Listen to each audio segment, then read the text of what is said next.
Hello, everybody. Welcome to the Mike Ames Recruitment Show, and we've got a great one today.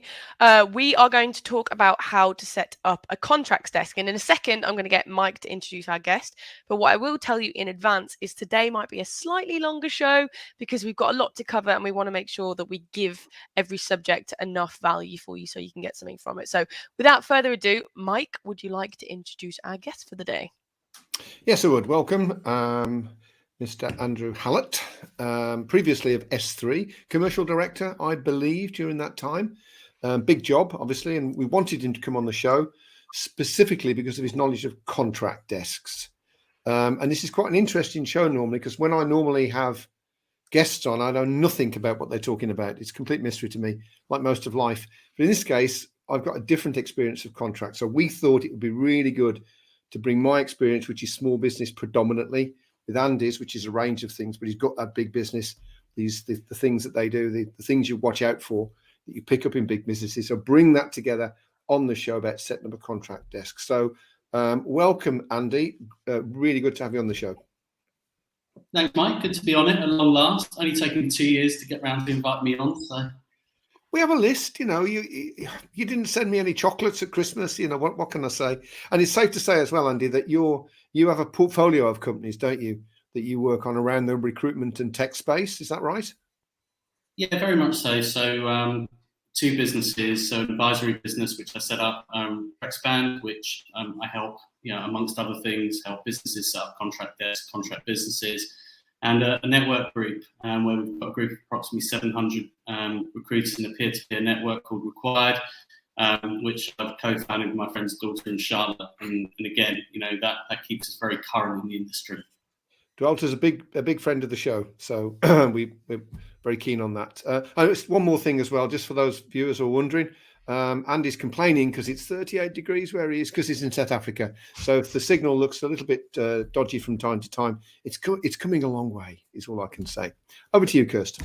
Yes, so as I mentioned, today we are going to do a little bit longer. So as you go through, we're going to start in a second. If you've got any questions that you want to throw at Andy or Mike, as always, please put them in the comment section and I will bring them up. If we don't get time to do it at the beginning, then I will make sure that Andy's graciously offered to answer them for us at the end. So without further ado, the first question is a pretty standard one, I feel like, but I want to start the show off right, which is, why bother with a contract desk? Why is it such a great thing to have, Andy? Well, I think the thing about a contracts desk is it's the logical first starting place to build a contracts business. So I think you've probably got to look bigger picture as to why you'd want to do contracts business. And for me, there's a number of reasons.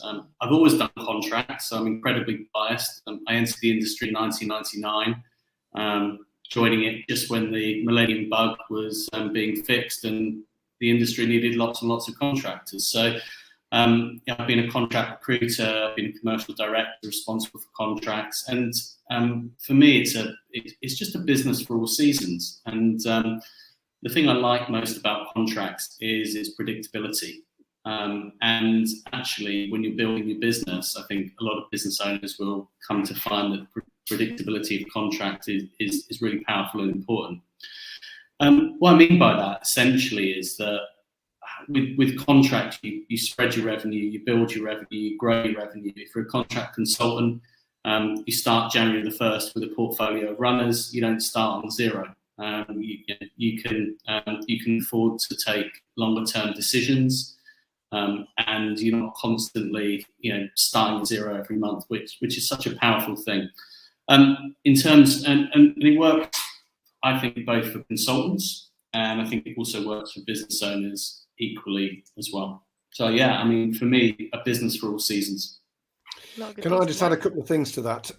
Having sold a couple of contract businesses, I'm telling you now, they're viewed in a much more valuable way by potential buyers for the reasons that Andy's just said.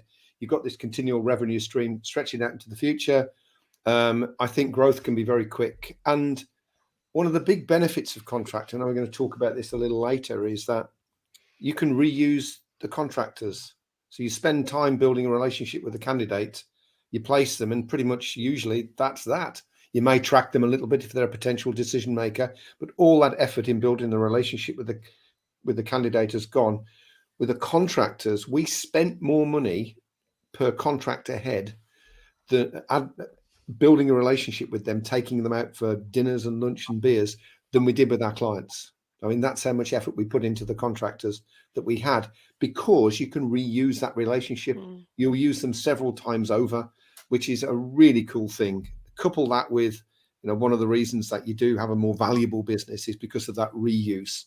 And to me, like Andy, I'm biased. I've done contract all my life, and I think it's definitely something worth putting a toe in the water with. Okay, fantastic. So what I was going to go on to next was the sort of risks of a contract desk then, because you guys have both sung the praises of contracts very well. So why is it that not everybody's got one? Why would you not have one, Andy? I think there is it's an investment, and we'll come on to talk about what you need to invest in. I think there's more complexity in it, but actually that's positive as well, because it creates a bit of a moat. I think it's more difficult to set up than a permanent desk and a permanent business, and for the reasons I'll explain.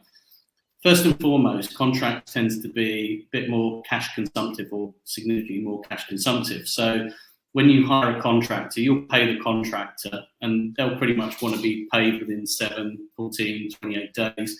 And then you've got to get the money out to the client, which can be anything from 28, 45, 60 days. So at any given time, you're funding that contractor and you're putting that out there.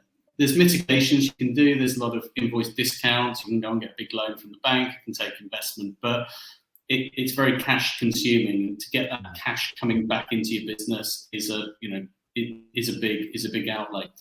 There's regulation as well. In the sense that, when you've got things in the UK like R35, you've got to make sure that your contracts are tight so you don't end up effectively employing the contractor, making a mistake. And there's lots of other things. You'll take on liability with the customer. When you make a permanent introduction, you'll say, "Hi, here's Mike Ames. He's great. Mike will turn up. He'll blow up the server or whatever." But that's the client's problem. If they do it on your watch and they're your contractor, then suddenly, the liabilities are big out of chain. So you've got to make sure that your contractors are properly qualified, insured, etc., and your contracts protect you from those type of things. So there's a number of different things that you need to set up and go through and get right.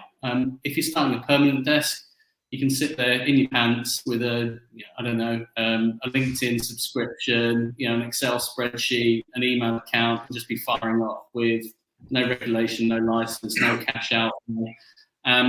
Bit more difficult on contract. You've got to have that, that infrastructure. Correct. Okay, fantastic. Thank you, Andy. Mike, do you have anything else to add on there? I just want to build on a couple of things that Andy said. Cash flow is a big deal, especially if it's your business. So this isn't somebody else's money. This is your money. We could only buy ourselves cars when the business tailed off a little bit, because the cash catches up and suddenly we got some cash. I remember once, because there's big risks attached to this, perm, if you put an invoice in and they don't pay it, well, you've lost the value of that invoice, no real costs associated with it. We were in for £350,000 to a small software house providing a service. They were building a product for IBM, and we thought that was safe. Boy, were we wrong. IBM cancelled the project. They were really cheesed off with the software house and said, "We're just not paying your bills, mate." And we were in for £350,000. In other words, we'd paid out to the contractors that much, but we hadn't had that in. Had they not settled their bills, which they did in the end, we would have gone bankrupt. We were massively profitable on paper, but the cash would have run out like that. One bad decision. So you really have to manage your contractor estate really carefully. It's not just about cash, getting the debt insured, a whole bunch of other things that you need to do, but manage the contractor estate so that you haven't got too many eggs in one basket, because it can have a dramatic difference to your business. Lose one big account, you can lose, a quarter of your revenue overnight. Something to be managed. Wow. Very much okay. so. I've been on the end of the call when we had 20 contractors at Enron, Lehman Brothers, all these big companies that you don't expect to go wrong, and it happens. But you're right. I think the nice thing is, don't put all your eggs in one basket. Manage your risk, manage your portfolio.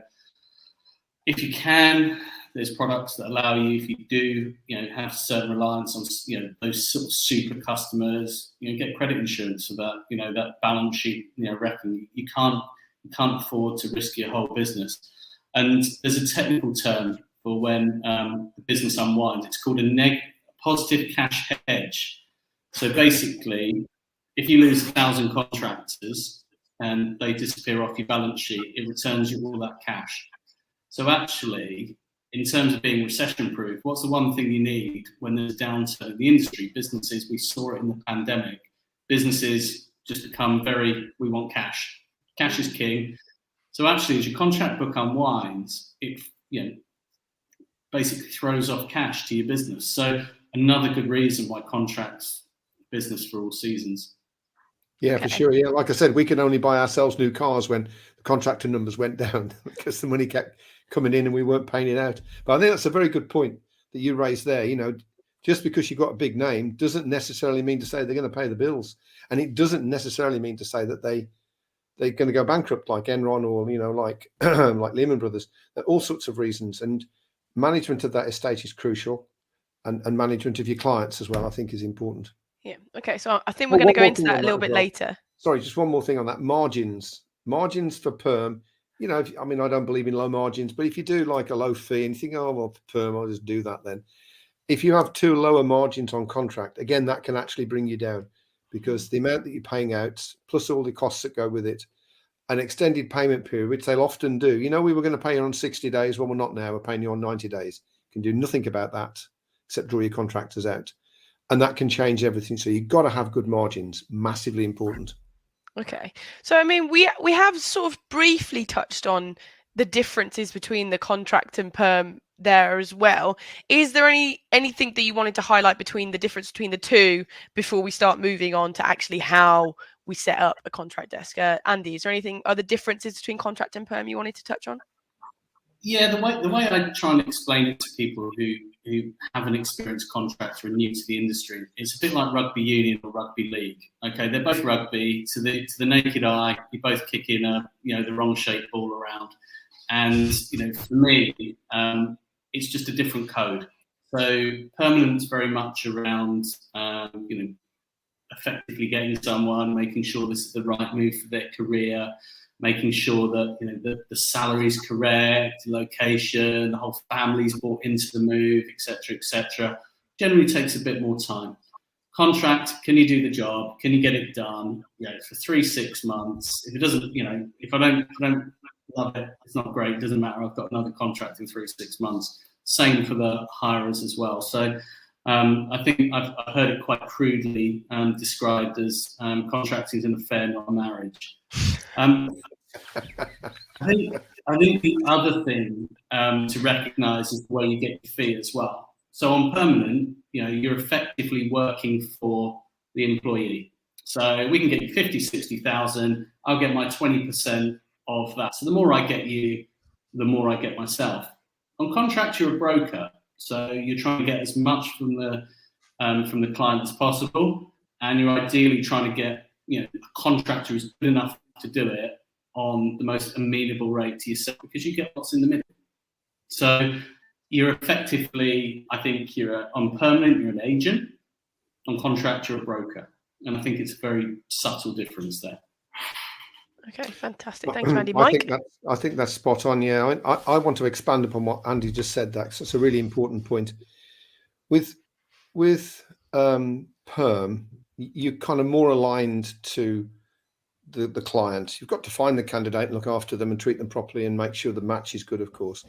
But you've really got one client. In contract, you've got two clients. And for us, the single biggest source of new clients, and these were big clients, don't forget, not small ones, were the contractor community that we served. We invested more time into our contractors per head than we did our clients, as I said earlier. And what that does is build a bunch of contractors that are loyal to you, and given the choice between going with someone else or going with you, they'll go with you. And you can even pick up clients from contractors who are working through another agency. We picked up a company called RS Components, quite a big company back in the day, because one of our ex-contractors was working there. They were struggling to find somebody, and he just said to his boss, "Oh, you want to bring Mike Ames?" think he can help you. And they actually rang in because this guy had actually said, well, you should try them. So if you invest heavily in your contractor squad, they will repay that a lot, but you really do have to put a lot more effort in, and there's costs associated with it and time, of course. And you want people that see the contractors as a value, not just as a commodity to whack in, make some money and then forget about them. That's not how to grow a very profitable contracts desk at all. Okay, fantastic. So we are in a second going to get to the meaty bit, which I'm sure everybody watching wants to know, which is the setting up a contracts desk, how you actually do it. But we've got a question, sort of a statement, I guess, which I'd like your opinion on, which is, do you think it's a difference between the people that you hire as your consultants? Do you think there's a difference between a contractor consultant and a more perm consultant? Andy, I'm gonna come to you on this. Do you think there is? Good question, Gavin. Thanks for that. Yeah, I think there is. I don't necessarily think it's higher. I think it's the way they're trained. So, and again, if you start playing, to go back to my rugby league or rugby union, that's the way you'll be conditioned. And I think the way you're trained, the way you see the role is different. I think contract feels for me a lot faster paced. If you don't fill the contract within hours, then chances are someone else will. Whereas permanent, it's more around that sort of that right fit. And I think it's that fast brokering, but perhaps with less empathy, perhaps with, I think the other thing is as well, contract consultants have to be more imprecise or less precise, rather than, as well. It's about finding the person who can do the job, not the perfect person for the job. Whereas often on permanent, I think you're looking for that permanent. So to answer your question, Gavin, I think when you come to hire, no, I don't think there's a difference. I think you can bring people on. I've seen great salespeople be successful at contract. I've seen great administrative, very detailed, data-driven people be great at contract. I think it's just how they're trained and conditioned at the start. And I think I've very rarely seen people certainly go from permanent to contract. A few times I've seen people go from contract to permanent with some degree of success, but for me, it's always been rare to see that if someone's started in one discipline versus the other. And then, I'm sure we'll come on to should you dual desk later as well, Mike, as well. So for me, Gavin, really simple answer to your question. No difference when it comes to hire, but after you've trained, there is a difference for me. Okay, fantastic. Mike, very, very quickly, do you have anything to say on this? I think what Andy said is probably the case. I do genuinely wonder, though, whether there are certain traits within individuals which would make them more successful in the contract arena. Like there is that, if you're too much of a perfectionist, and that's a very good point you raised, Andy, if you're too much of it has to be right, if that's in your nature, probably not going to make a tremendously good contract recruiter. I think the other thing is and this is an inherent thing, successful contract recruiters, the ones that make the big money over a long period of time, are relationship driven. Relationships with their clients, and we'll talk about that in a second, and relationships with their contractors. And perm, you don't need that so much, really, because it's quite reactive, or it can be quite a reactive environment. So I think if you're looking for someone that really gets relationships, understands what it means to invest in people, and then see that reward sometime later on, and they've got that, well, let's just get it done mentality, I'm wondering whether that would make a difference, actually. Okay, fantastic. So we've had a comment from Martin that he really sort of likes that premise, Andy. So I think, thank you very much for your comment, Martin. I'm glad you're agreeing. So as I mentioned, we're about to move on. If you have any questions as we go through this next step about how to set it up, please do mention them, and I will bring them up with Mike and Andy to answer as we go. And if I don't answer it there, we'll stay at the end until we have all questions answered. So guys, the big question that I'm sure we've got a lot of people watching for is, how do I actually do it? So you've convinced me a contract desk is the way forward for me. I like all of the benefits and I can handle some of the drawbacks. What do I do? What's my first step? Where do I start? You take a deep breath and you realise how much you're prepared to chuck into it. I mean, I think it literally is as simple as that. That it's an investment. You need to treat going into contracts as an investment. It's an investment because I think as we talked about, there's the cash investment. I think there's an opportunity cost if you're running a successful permanent business. Then it's all going well. Then actually you could have put that investment into your successful perm business. So I think you've got to realise that there is an investment doing it. I think if you've not done contract before and you're wanting to build a contract desk, and again, I'll say it again, contract desk to breed a contract business, I'd bring someone in who has done it before. I wouldn't advocate learning the discipline of building a contract business on your own. Bring someone in who's either worked in a successful contract business or has built a successful contract business. So just be mindful of the fact that there's a cost and a real cost. The second thing as well is that have the courage of your convictions. I see so many businesses putting off contract businesses, building those contract desks. If I had a quid for every recruitment company that said, I wish I had a contracts business in March 2020 when we were coming out of the pandemic, I probably could have retired by now. But I still go back and think, actually, how many have actually started? Because when their businesses did come back, there's never a good time to start. Because your business is either doing really badly, so you need to work on that, or your business is doing really well and you don't want to distract from it. So I think there's never a good time to start it. It's the classic, when was the best time to plant a tree? Well, it's 20 years ago. When's the next best time? It's now. Yeah. So for me, it's about realizing investment and just starting. Yeah. Okay, getting yourself in that headspace, I guess, of understanding that's what you want to do. Fantastic. Thank you, Andy. Mike, do you have? In a second, or when I get my turn and Kirsty brings me in, because she's chat master, obviously, I'm going to go through a quick start for contract desks. It's obviously a very simplified version that I'm going to show you on the screen because we've only got limited amounts of time, but it is a quick start and we've used it. I've used it with clients and we used it years ago to sort of start in new areas. So it's a kind of a quick start, but that put to one side, I think it's the money, it's the cash flow. I've seen a lot of people start a contracts desk almost by accident, really. Client says, hey, can you get me a contractor? Well, okay, then. So they find a contractor and they put them in and they either try and negotiate payment terms so that they can afford it, or they think, yeah, well, we got some cash in the bank, we can afford this. And I suppose that's kind of okay. But if you're going to do it properly, you have to have a line of credit because it's not an overdraft. This is a confidential invoice discounting or factoring, those kind of services, which will expand as you expand.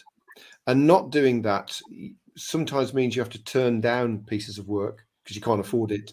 Or worse, you've got a piece of work, but you can't then finance it halfway through, which is dreadful. I've seen that happen and it's awful. So I think to investigate the credit providers for contract is a good thing to do. Now, Andy, you've got some experience in that. There are quite a few good providers of credit now, aren't there, on the contract front?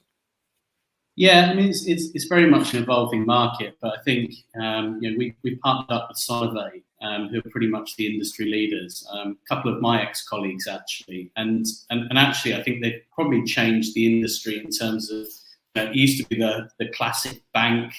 You have to go to your bank and you'd have to actually explain what recruitment was and explain that you didn't actually employ these people, you were just sort of brokering them. I think what companies like Sonovate have done is they've really sort of changed the game in terms of just making it easy.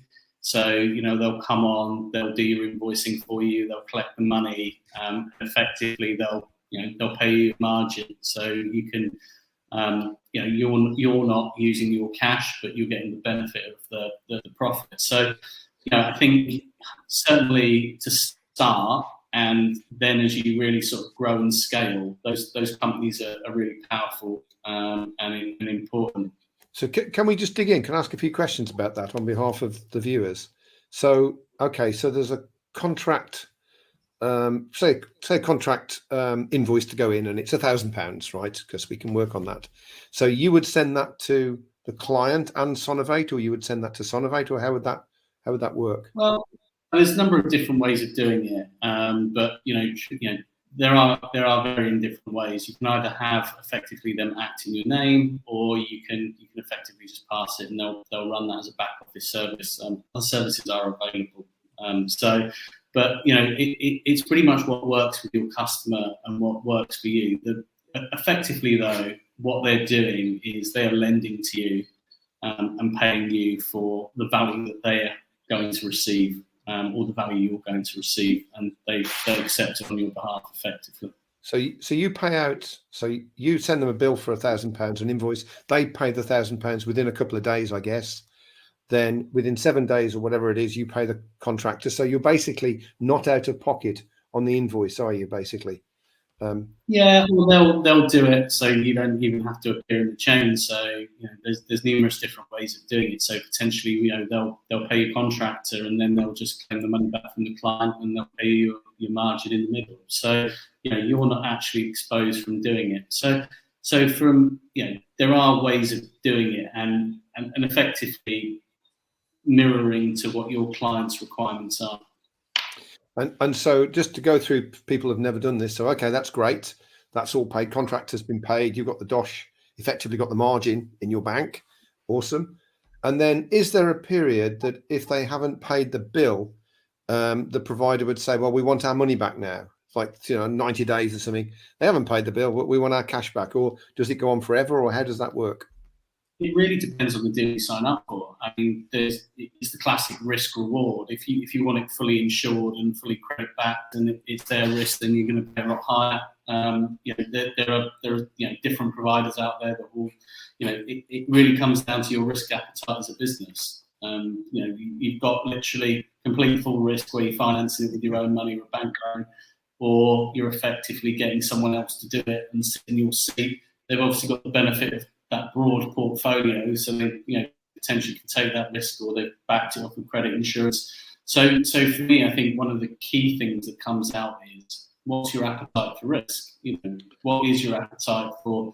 And it may well be different. I always use IBM as a good example of someone who would pay, but clearly not in your experience, Mike. But are you dealing with the government, who do generally pay, or are you dealing with a startup with no money? You might have a different attitude to risk in that sense. So can you have different deals for different clients? Like if I was dealing with IBM or Microsoft, you know what? I think they're going to pay. I think it's going to be okay.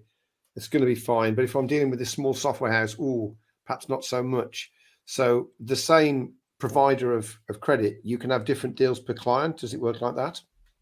Yeah, I mean, potentially you're looking at different, they might load for riskier clients, but I think what the good providers will do is they'll look at the balance of what it is you're looking to achieve and work with you on that sort of basis. Okay, 2 last questions on this for you, because I think a lot of people, I've had a lot of questions around this myself, so I know people are interested, and they should be, to be honest.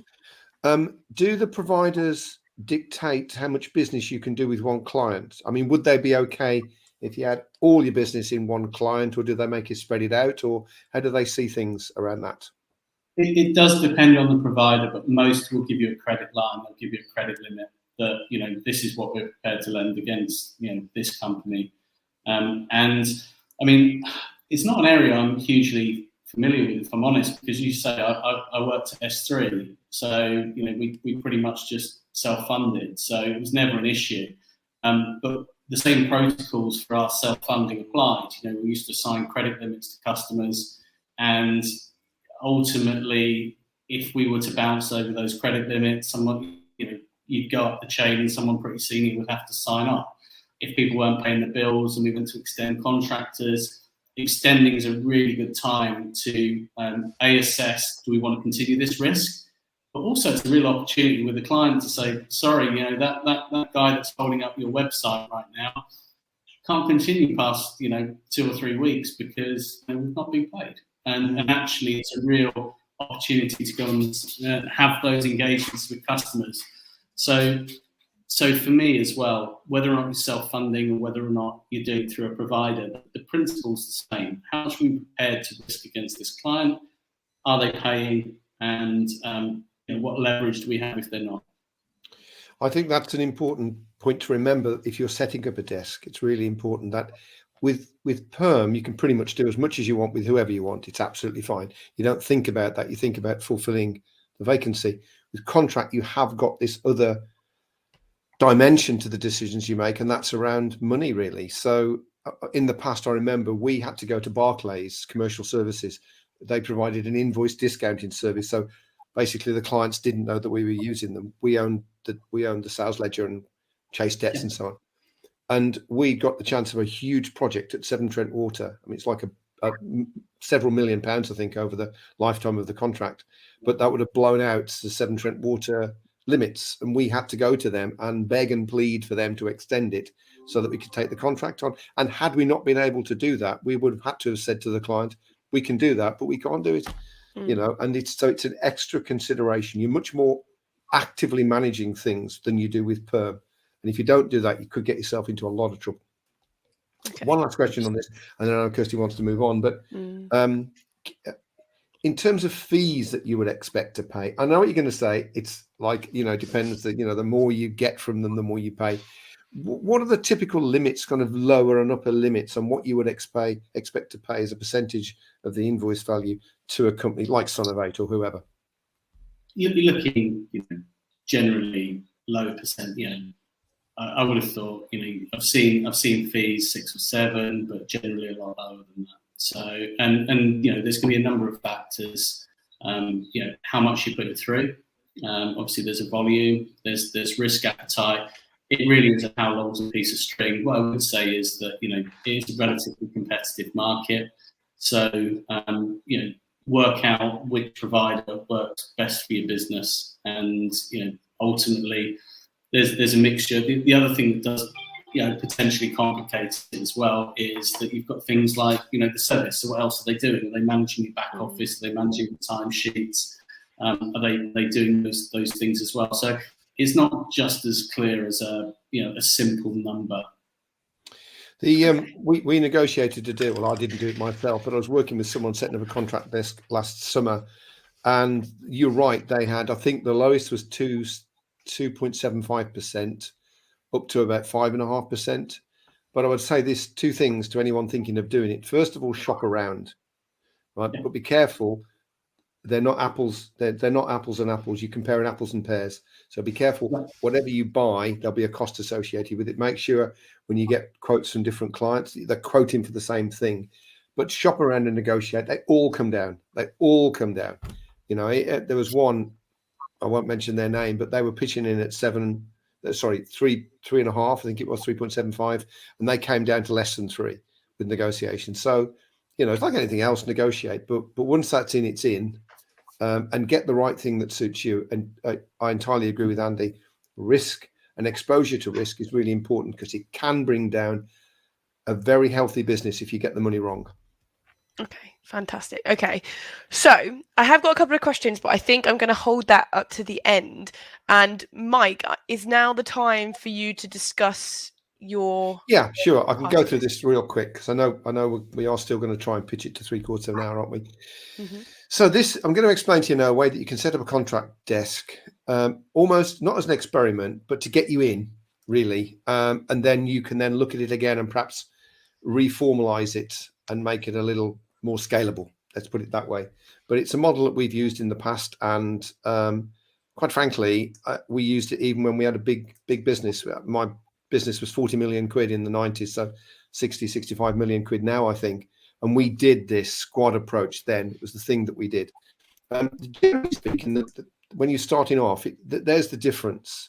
So with permanent recruitment is a service. If you take me on, I will find some candidates and present it in this way, and you pay me for that.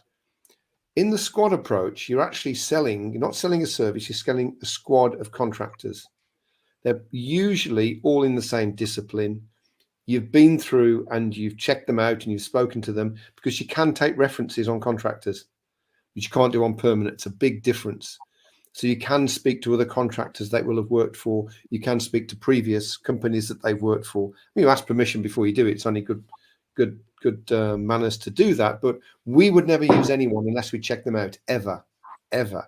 So you're a lot more confident when you're presenting your contractors because you've got a three-dimensional view of them. So you start off with a squad, and you can have as many people as you like in the squad really before you actually start actively selling it. But it depends on the discipline, anywhere between 50 and 100 contractors. So the first thing is to find your discipline, which is not that difficult.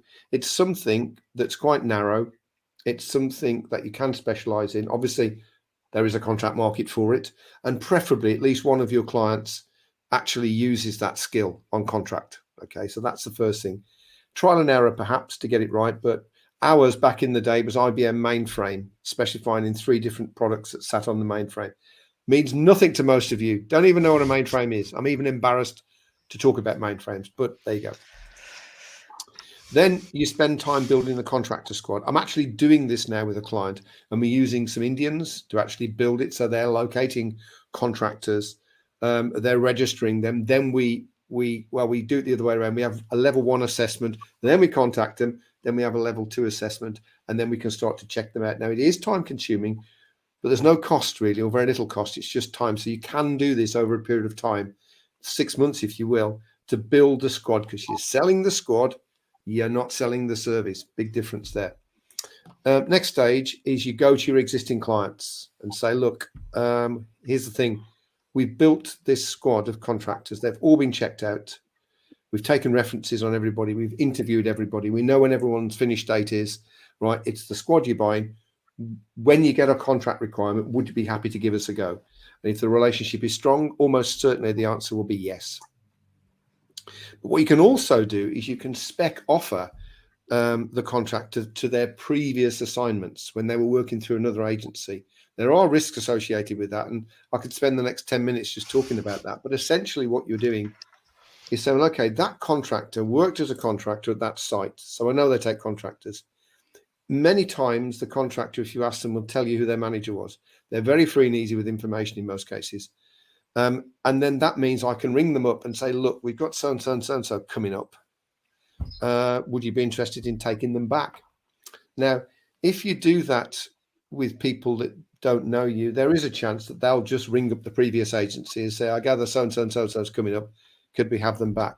But in many cases, people don't have a loyalty to the contract agency. And if you've got them, then they'll take them off you oftentimes. Now, what you can do, and this is how we grew our business like massively, was if you track finish dates on your squad 6 weeks before the end date, you ring them up and say, look, we're going to want to start and look for you. Can we go back to a few of the clients that you worked before and see if they take you back? And if the answer is yes, and it usually is because contractors just want to get a job, then you repeat step 4. And as time expands, you go back to clients that are clients of yours where you've placed that contractor, and that changes the game completely.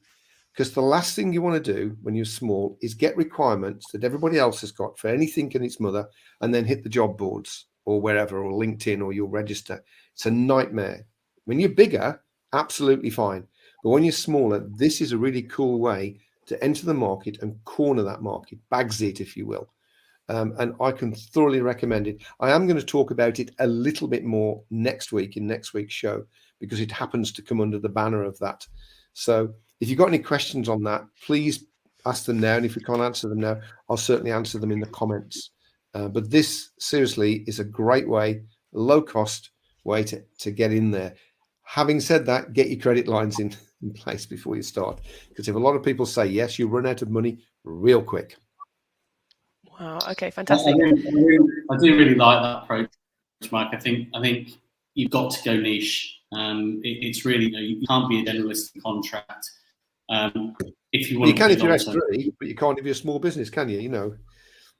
But even then, there were very defined niches, and I think very good in certain areas and not so good in other areas. So there were companies who effectively had 10 times the amount of consultants on certain desks that we did, and guess what? They placed a lot more people because they have that strength in depth. Who are you going to go to? The one with 10 times more consultants and therefore 10 times more resumes, 10 times more experience. So I think the niche really, really helps. And otherwise, as you say, you're just chasing around filling jobs that everyone else is. You also lose credibility with contractors as well. They're busy people, generally.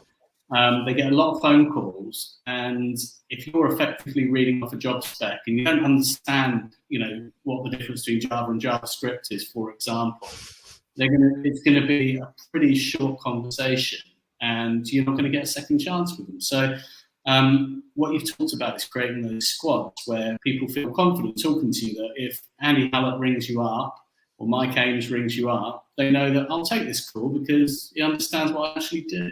And that's incredibly powerful as well. And you can make yourself first choice. That's what I like, because you've got to remember that contractors they come from a different budget than your headcount for permanent. It's different. Usually it's off the P&L and it's project based. So you can ring a client well before they've got a need and say, so-and-so's coming up. And they're thinking, if I take that contractor back, they're good. I know they're good because I've used them before. They've got a knowledge of the system, or they've got a knowledge of whatever it is that they've worked on. I'd want them back. I haven't got a need, but do you know what? I'll get some money. And I'll bring them back. Because what you want to do, if you're going to make big money, replicating next week's show now, is you want to get a requirement before it's issued. Because when, on average, we used to have my salespeople back in the day, my consultants, would be averaging 30 and 40 contractors each because of this model. Whereas if you're reactive, no chance of getting that far. No chance in a million years, unless you've got a really hot account or two, in which case that's different, obviously. But if you're trying to build up your accounts from scratch, this is the way to do it. Very much okay. so. I actually do have quite a good question, I think, that I want to bring in, and we are coming to the end now, guys. So if you have any more questions, please put them in the comments, or if you're watching the recording as well, pop them in the comments as well, and Mike and Andy will look through and answer them as well as they can. So it's a question from Martin. If your sector that you're currently working perm in doesn't really have a contract aspect, do you have any advice about picking the market that they should differentiate into if you don't want to go into sort of saturated markets and things like that? Does either of you have any advice? Andy, I'm going to come to you first on this one. Yeah, I'd go for as close adjacency as you can. So, really good example, something like software sales. It's not really a contract market for that. But potentially, if your software company is you sell a lot into the cyberspace, then go and do the cyber tech side of things, which is a contract market. So don't decide to go into something completely different. So yeah, I think that's the advice I'd give. Go for as close as you can. Okay, thank you, Mike. Very quickly as well, if I can just add to that, I agree with that. The tech side, contracting and tech go hand in hand. Now, that might be quite a distance away from where you are, so I don't really know, but higher level as well. We used to find that the lower level contractors, we made less money and they were way more hassle. We just stopped doing them in the end. The more senior, the interims, because the interim market is kind of like contract as well. Well, it is really, but the more senior the people, the better you'll do by a long chalk. Okay, fantastic. Yeah, they don't let you down. They turn up. They're adults. Yeah. So things like finance as well. Finance is a good place to look. That quite often gets interim finance people going around the place. So, yeah. Okay, fantastic.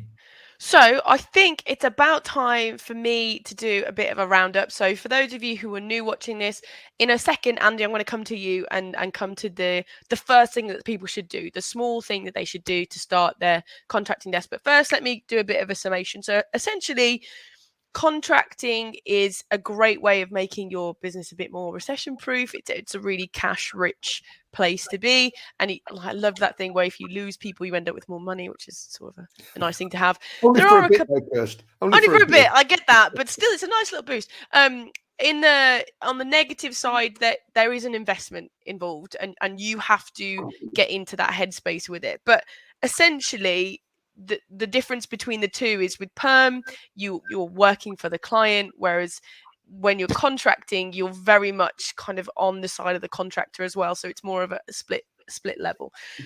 So to start your contract desk, first of all, you need to, as Andy said, get yourself in the headspace that you're going to do this, that there are some differences to perm and that you need to sort of change the way that you think a little bit.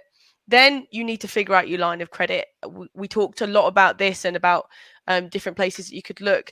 And also Gavin made a point here, which is understand what you're paying your percentage on when you're paying these providers. Some people do it on margin, some people do it on turnover. So that's interesting. And there's a difference between margin and markup as well. Check out for that one. So that's fantastic tips. That myself in the past, yeah. Oh, fantastic tips there. And then finally, I think the thing that I really took is from Andy was understand what your risk levels are. Understand what you as an individual and as a business are willing to risk on, because there is a different kind of risk on contract than there is in perm. Is there anything else, guys, that I've missed that you wanted me to summarize up, or does that seem quite fair? Yeah, I'd say just start small as well. Go the squad route. It's the easiest way to enter for me. Perfect. So, Andy, I now come to you. So people are watching. Oh, wait, can I just do next week's show first? Oh, yeah, I was going to come to you at the end, but you can do next week's show now. I want to finish on Andy. The big finish for Andy. That's what we want. Okay. Go on. I don't want to hog the limelight. Okay, very quickly. Next week, this was the turnover for the first of my contract businesses, and as you can see, it's like a game of two halves, really. You know, you got the first 5 or 6 years from nothing to, I don't know, 6.5 or whatever it was, and then the next 4 years from 6.5 to 40. There was a reason for that, and partly is what we were talking about today. But I'm going to go through exactly why that happened, because there are some great lessons that still apply today. Now, I'm not suggesting you can get that kind of growth, obviously, but I'm going to talk to you about the key elements of that transition in a business. Fantastic. Thank you, Michael. So, Andy, now I'm going to come to you. So people are thinking contract desks, the way I want to go. What's the very first thing they should do, as small as possible? What is the first thing that somebody needs to get right before they can start a contract desk? First of all, they've just got to commit. They've got to understand the price, what it's worth to them, commit, plant the tree. It really is as simple as that. You work it out the rest along the way, but be really clear why it is you're doing it. Have that target, and it will really, really help you in getting towards that goal. Fantastic. So I like that headspace stuff. Okay. Thank you very much for the people who are here. Thank you very much for watching us today. It has been a bit of a longer show. Next week, we're going to go back to the half an hour. Thank you very much to Andy. It's been fantastic having you. You've been so much value for us, and we will see you next week. Yeah, can I just echo? Yeah, thank you, Andy. It's been a pleasure. It always is. I really like speaking to you. Thanks for coming on the show. See you next week, guys.